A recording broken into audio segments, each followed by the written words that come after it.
in their in the story, the struggle to get where they have gotten between Quillin, between Hopkins. Well, you're going to see similarities in everybody.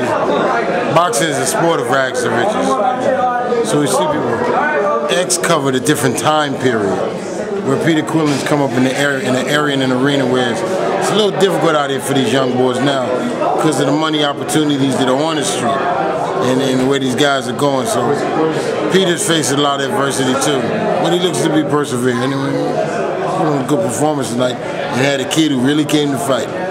Lord, did that kid come to fight him. So it was impressive. Because the fight Peter had tonight is the kind of fight that if a young man is underestimated or cut a corner in any way, shape, or form, he'd have been done. It would have been a bad night. The kid came to get Peter. He really did. Thank you.